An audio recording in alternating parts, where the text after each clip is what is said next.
আসসালামু আলাইকুম এভরিওয়ান, ফেলে আসা ভালোবাসা গল্পের 36 নম্বর পার্ট। তো আর বেশি কথা না বলে চলুন গল্প শুরু করে দেই। রাত 9টা পেরিয়েছে। আদ্রের ঘরে একজন দুজন করে ভিড় জমিয়েছে। এত সময় মিসেস সাবিনা বসেছিলেন, ছেলের মাথা জলপুটি দিয়ে দিচ্ছিলেন। রাত পড়তে ছেলেটার জোরের মাত্রা বৃদ্ধি পাচ্ছে। শরীরের তাপ তীব্র থেকে তীব্র আকার ধারণ করছে। চোখ বন্ধ করে মাথা কাত করে শুয়ে আছে আদ্র। মিসেস সাবরিনা হুটুপুটি করে কিছু হালকা খাবার এনে খাইয়ে দিলেন। সাদা ওষুধ খাইয়ে দিয়েছে। রাত 10টার কাটা পড়েছে। ছোট থেকে বড় সকলে দেখা মিলছে উদ্বিগ্ন নয়নে তাকিয়ে আছে আদ্রের দিকে। আদ্র পিটকুইট করে চোখ মেলে তাকাচ্ছে সবার দিকে। সকলে এমন চাহনিতে এই জোরের ঘোর অস্বস্তি কাজ করছে। এইভাবে কেউ তার ঘরে এসে ভিড় জমাক সেটা মোটেও আদ্রের পছন্দ না।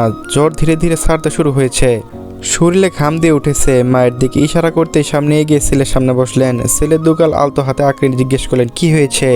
আদ্র ধীর কণ্ঠের জবাব কেবল বলল, আমি ঠিক আছি, তোমরা সবাই খেয়ে নাও এখন। পাশে দাঁড়িয়ে থাকা মামুনি ঠিকই ছেলের অবস্থা বুঝলো। সকলে তারা দিয়ে বাহিরে যেতেই বলল নিজের সাথে। খাবার দিচ্ছে টেবিলে। একে একে সবাই বেরিয়ে গিয়েছে রুম থেকে। আদ্র নজর খুঁজছিল যে মানুষটাকে, সে তো আসেনি। কোথায় মেয়েটা? পিছন থেকে ডাকলো বোনকে, আদ্রি এদিকে আয়। ভাইয়ের ডাক পেয়ে আদ্রি এগিয়ে গেল পাশে। মেয়েটা কোথায়? আদ্রের সহজ কণ্ঠের প্রশ্ন। ভাইয়া, ভূমি তো পড়ছে নিজের ঘরে। আদ্র ভূ কুচকালো। নিঃসন্দেহে সে পড়ছে না। এতদিনে বেশ ভালোই চেনা হয়েছে ভূমিকে। পুনরায় প্রশ্ন করলো, ফাহাদ কোথায়? আদ্রি এবার কিছুটা ভাবুক হলো। আসলেই তো ফাহাদ এখানে নেই। কোথায় আছে সে তো জানে না। আদ্র বোনের মুখের দিকে তাকিয়ে আন্দাজ করলো। উঠে দাঁড়াতে চেষ্টা করলো।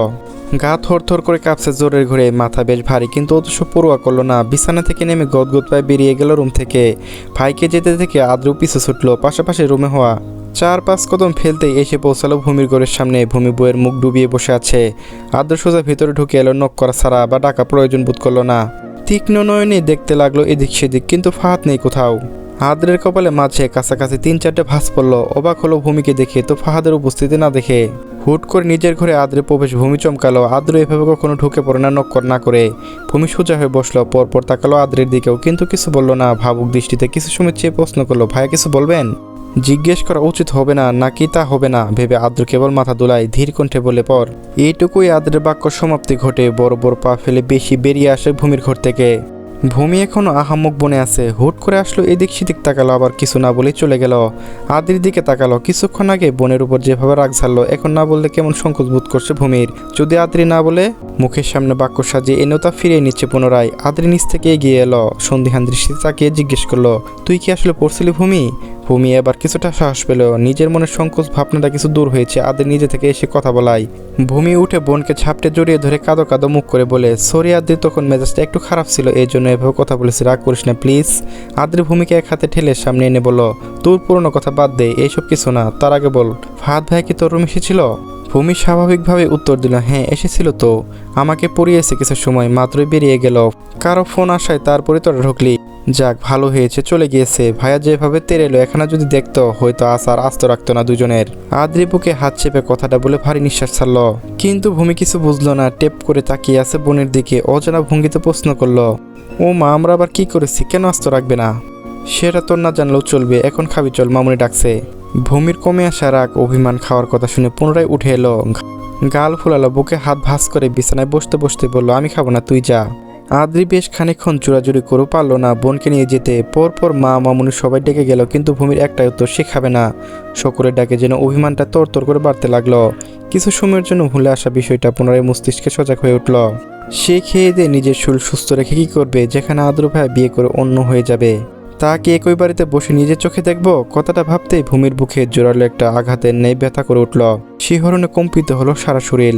রাত গভীর হয়েছে। বাহিরে ঝিরিঝিরি বৃষ্টি ফোঁটা পড়ছে দুধরণীতে। হয়তো কিছু সময়ের মাঝে উত্তাল করা বর্ষণ দেখা মিলবে। বাড়ির ভিতরে চারিদিকে নিস্তবতা বিরাজমান। কেবল শু শু করে মাথার উপরে ঘোরা ফ্যানের আওয়াজ ভেসে আসছে। ভূমি নীল পলক তাকিয়ে আছে শুভ্ররাঙা সিলিংয়ের দিকে।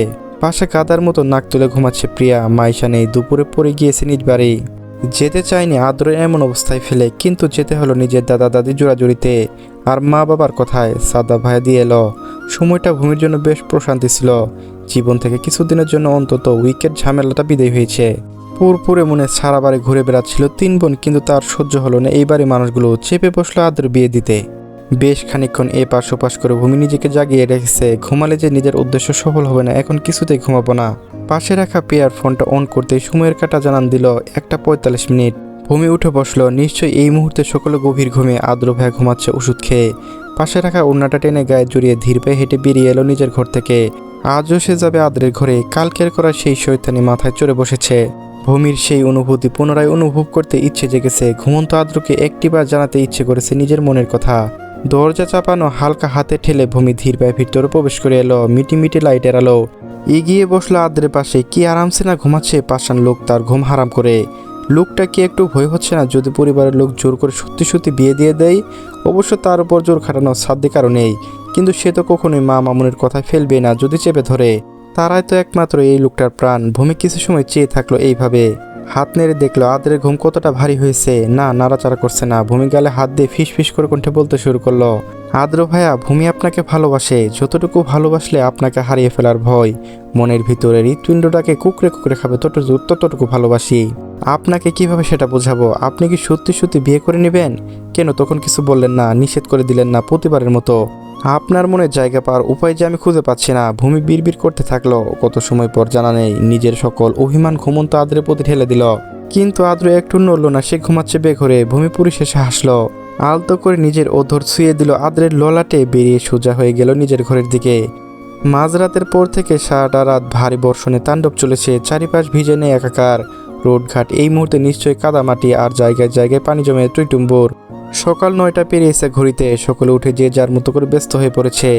আজ আদ্রে কলেজে যেতে হবে। শরীরটা কিছু ভালো লাগছে, তাই আর ঘরে বসে থাকলো না। রেডি হয়ে নিচে নামতেই মিসেস সাবরিনা ব্যস্ত ভঙ্গিতে ছেলের কাছে এসে জিজ্ঞেস করলো, এ কি আদ্র, তুই কোথায় যাচ্ছিস এই শরীরে?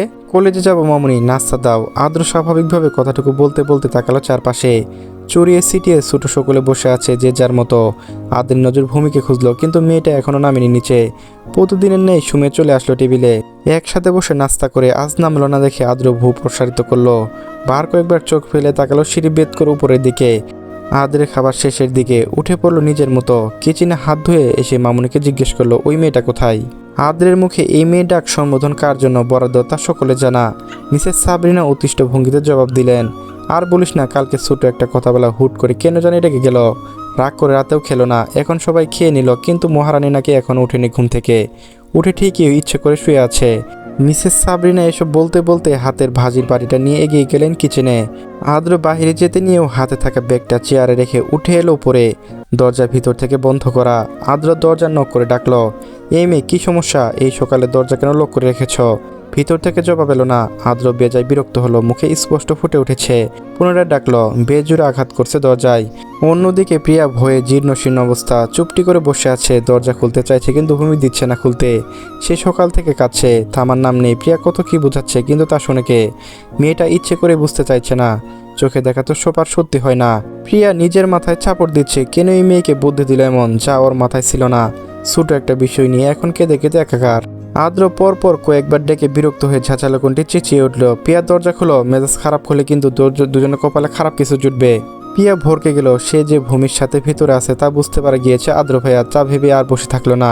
আর ভূমি বারণ শুনলো না। উঠে ভূমির দরজা খুলে দিতেই আদ্র হনহুনিয়ে ভিতরে প্রবেশ করে এলো। ভূমির দিকে খেয়াল না করে বলতে লাগলো, কি সমস্যা তোমার? বেশিবার এটুকু বলতেই তাকালো ভূমির দিকে। ভূমির নজর ঝোঁকানো, চিবুক নামিয়ে গলা ঠেকিয়েছে, কিন্তু চোখে টুপটুপ পানি গড়িয়ে নিচে পড়ছে। আদ্র কথা আটকে থমকে দাঁড়ালো। উদ্বিগ্ন কণ্ঠে জানতে চাইলো, এই মেয়ে কি হয়েছে? ভূমি নিরুরূপ বয়সে রইল এভাবেই। আদ্রের উপস্থিতি টের পেয়েও কান্নার আওয়াজ বন্ধ করে দিয়েছে, তবে মাঝে মাঝে হিসকে উঠে আসছে। ভূমির এমন জেদ ধরে বসে থাকা আদ্রের রক্ত গরম করে দিচ্ছে। শব্দহীন কেঁদেই যাচ্ছে, কিন্তু কেন কাঁদছে তা মুখে প্রকাশ করছে না। না বললে বুঝবে কিভাবে? ধমক দিতে চাইলো না। নিজেকে যথেষ্ট সামনে রেখেছে আদ্র, কিন্তু তার হতে দিল না। ভূমি এতক্ষণ প্রশ্ন করে কেবল অনীহা জড়িত কণ্ঠে উত্তর পেল, কিছু না। আদ্র মেজাজ হারালো, উচ্চস্বরে চেঁচিয়ে উঠল অনবরত কাঁদতে থাকা মেয়েটার উপর। থাপড়ে সবগুলো দাঁত ফেলে দেবো। বেয়াদব মেয়ে, ফাজলামো করো তুমি। কেঁদে একাকার করছো, আবার বলছো না কিছু। বাচ্চা তুমি, কি হয়েছে বলতে হবে না? উঠো, 2 মিনিটের মধ্যে তুমি ওয়াশরুমে গিয়ে ফ্রেশ হয়ে আসবে। কুইক, আমার একই কথা, আর দ্বিতীয়বার যেন উচ্চারণ করা না লাগে। ভূমি নড়ল না, ঘুমিয়ে বসে আছে। আজ যেন সকল ভয় ডর কোথায় উড়ে গিয়েছে। মনের ভিতর একরাশ কষ্ট মান দলা পাকিয়েছে। সে আর লোকটার কথা মানবে না। লোকটা তার না, তাহলে কেন শুনবে তার কথা? কিশোরী বয়সে রক্তে বইছে আবেগে সরাসরি। হয়তো প্রকাশ পায় না তা প্রতি মুহূর্তে, কিন্তু যখন এই আবেগে খেলা বহির্ভূত হয়, সামলানো ছোটোখাটো এক যুদ্ধের সমান হয়ে ওঠে। ভূমিও নিজেকে মানাতে পারছে না। মনের মাঝে অব্যক্ত অনুভূতিগুলো ক্ষত বিক্ষত করে দিচ্ছে। সঠিক ভুল তা বিবেচনা করার কোনো হিতাহিত জ্ঞান কাজ করছে না এই মুহূর্তে। আদ্র ভূমির এমন কাজে সীমা ছাড়া আশ্চর্যান্বিত হলো। কতটা তেজ আর কথা শোনালো। গা মেরে বসে আছে, এক হাত কোমরে ঠেকিয়ে অন্য হাতে নিজের চুল খামছে ধরল। কলেজে যাওয়ার জন্য সুন্দর করে সেট করা আসা চুলগুলো মুহূর্তে হেলে ধুলে পড়লো চারিদিকে। কপালে দু হাতে উষ্টু পিষে নিঃশ্বাস ছাড়লো। রাগে লাল তার চেহারা। এতটা অবাধ্য হয়েছে মেয়েটা, সেটা ভেবে রাগ উঠা। আদ্র রাগান্বিত গলায় পুনরায় প্রশ্ন করলো, তুমি উঠবে না? ভূমি কান্নারত অবস্থায় কঠিন গলায় জানালো, না আমি খাবো না, আপনি চলে যান এখান থেকে। ভূমির এমন ধাঁচের কথা শুনে আদ্র অবাক হয়ে কঠিন চোখে তাকিয়েছে ভূমির দিকে। আর এই মুহূর্তে দাঁড়ালো না, দরজা ঝোঝরে লাথি মেরে বেরিয়ে গেল ঘর থেকে। ভূমি চোখ উঁচু করলো, তাকিয়ে রইল মানুষটা যাওয়ার দিকে। কান্নার বেগ বাড়লো এভাবেই মিনমিন করে বলল, আপনি আমার উপর কেন অধিকার দেখাবেন? কে হই আমি আপনার? আপনি তো মায়ের সাবুকে ভালোবাসেন, তাহলে ওনার সাথে ভালো থাকুন। প্রিয়া এতক্ষণ যাবৎ এক পাশে দাঁড়িয়েছিল, জড়োসড়ো হয়ে আদ্র যেতে এগিয়ে এলো ভূমির পাশে। বোনের কাঁধে আলতো হাতের আগলে ধরে চোখের পানি মুছে দিতে দিতেই বলল, ভূমি তুই কিন্তু ভাইয়াকে বেশ রাগিয়ে দিলে শুধু শুধু। এমন না করলে কি হতো না? কষ্ট পেয়েছে হয়তো। চলবে, যারা এখনো চ্যানেলটি সাবস্ক্রাইব করেননি একটু কষ্ট করে সাবস্ক্রাইব করে নিন। 37 এবং 38 নাম্বার পার্টও আপলোড দেওয়া হয়ে গেছে, তো সবাই দেখে নেবেন। ধন্যবাদ সবাইকে।